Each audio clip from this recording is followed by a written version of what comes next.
Almost all of our stores have been robbed at one point or another by gunpoint. Something has to be done. A rash of pot shop robberies across Washington state has escalated to the point of deadly violence. An attempted robbery at Euphorium pot dispensary in Covington last night ended with a store worker shooting and killing the suspected robber right in front of the business. KOMO's Suzanne Fawn has been taking a closer look at all of these pot shop robberies. And Suzanne, there have been dozens now, right? You're absolutely right. There have been 77 pot shop robberies in Washington state since the beginning of this year. And the one here last night involved a would-be robber who was shot dead. Our ID checker's a hero, and I want to make sure everyone knows that. A pot store employee at Euphorium in Covington may have saved several lives because of what he did.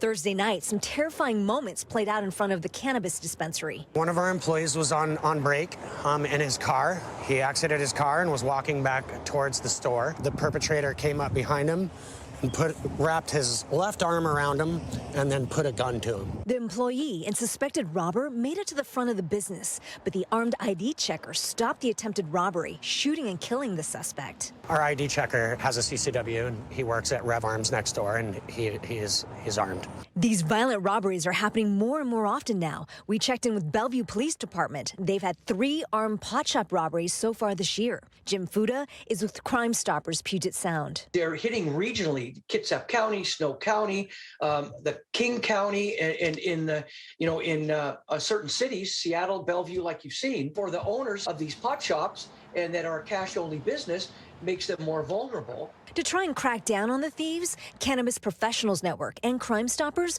are offering up to $13,000 in rewards. I think it's only a matter of time before more and more people are going to get injured. Pot industry experts want the state to do more to stop the thefts and to protect cannabis stores. The retailers pay almost like 40% tax on, so for every dollar you spend, over 40 cents of that goes to the state. And so a lot of revenue going to the state, and I wish they were doing more to help protect these retailers. That's right, and it's still early in the investigation, so police are asking any witnesses to come forward. We did speak with one neighbor who says he woke up to gunshots late last night. He's worried about this business right across the street being an easy target for robbers. I was in my room sleeping. I heard the 3 shots. So I looked out, I came to this window and looked out, and that's all I seen was cop cars everywhere. Charles Traversy woke up after 10 last night to the sound of gunshots off Portland and 32nd Street in Tacoma. I do feel for my own safety. He later learned an employee was killed during an attempted robbery across the street at the World of Weed dispensary. The police say it's too early in the investigation to know what exactly happened. The caller stated that there was a robbery at the location. And last night's incident marks the 3rd robbery or attempted robbery of a dispensary in Washington that turned deadly in a week. I believe there is a legislative path, and the recent incidents that have happened just further reinforce the need for this to pass. Washington State Treasurer Mike Policiotti is lobbying in the U.S. Senate to pass the so-called Safe Banking Act to help make dispensaries less of a target by letting them take credit and debit cards. While some opponents have concerns about the industry in general or want broader legalization efforts, neighbors like Traversy believe that legislation could help protect more businesses and help him sleep better too. It would be a safer, better deal, I think, for everybody. And again, police are urging anyone with information to come forward. We were unable to get a hold of the business today for comment. For now, live in Tacoma, Jackie Kent, KOMO News. Well, hey there, Preston. This happened about a week and a half ago. The guy who filmed it says he was on his way to pick up some food when traffic came to a stop. At first, he thought it was another crash along that busy stretch of road, but then he heard the engines revving and those tires screeching. In all, he says this lasted for more than an hour.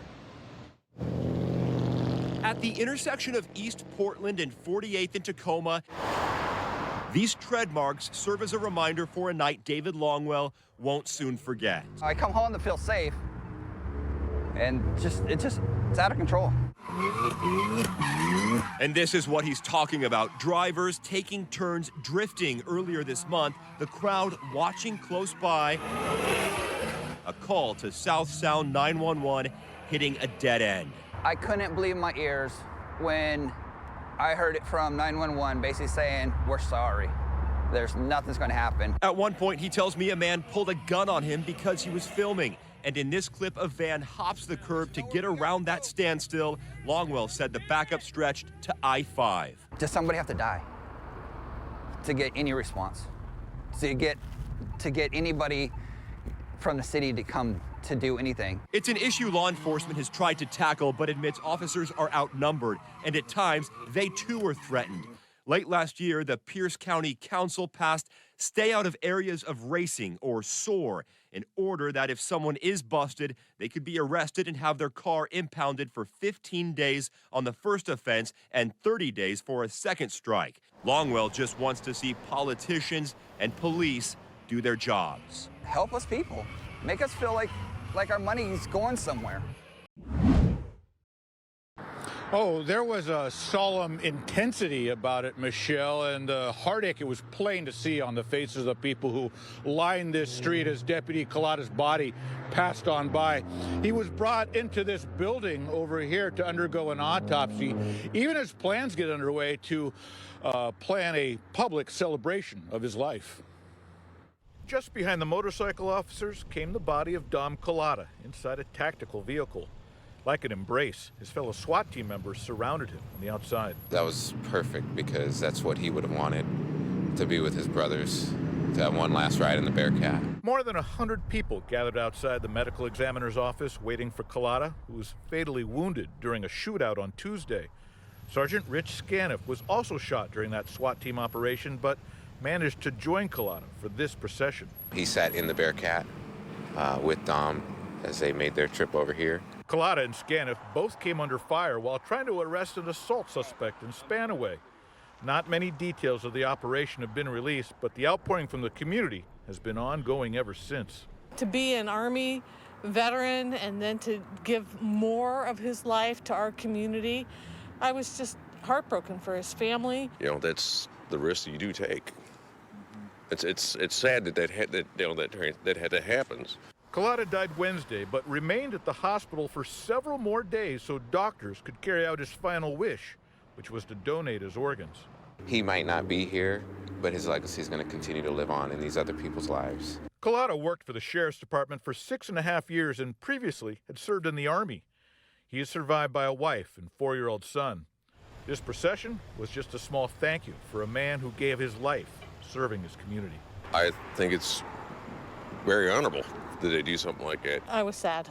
I was sad for his family. He looked incredibly young. Now, once the autopsy is complete, Calata's body will be taken to a funeral home, and that is expected to happen in the coming days. Reporting live, Joel Marino, KOMO News. Joel, thank you. Deputy Calata's celebration of life service is scheduled for Friday. That's March 25th. From 1 until 3 p.m. at the Church for All Nations in Tacoma. That's on 112th Street East. The service is open to the public. Right now, a memorial for Deputy Calata is growing by the day at the Edgewood Police Department's South Hill Precinct. That is where he worked. Well-wishers have been stopping by every day. His squad car is parked there and adorned with flowers, candles, balloons, and cards and notes with messages that thank the fallen deputy and read, "Gone but not forgotten."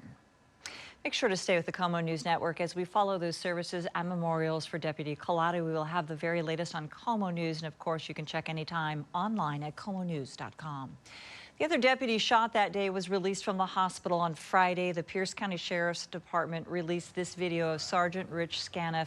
You see him here. He is leaving St. Joseph's in Tacoma, moving slowly but on his own feet. He was escorted to his home by his fellow SWAT team members. Both were injured while trying to serve a high-risk felony warrant near Spanaway. That happened on Tuesday. Hi, everyone. I'm Preston Phillips from KOMO News. Thanks for checking out the KOMO YouTube channel. You can see more of our videos right here by clicking on the video links for more news from the Seattle area and Western Washington. Oh, and don't forget to click the subscribe button below so you don't miss our YouTube updates.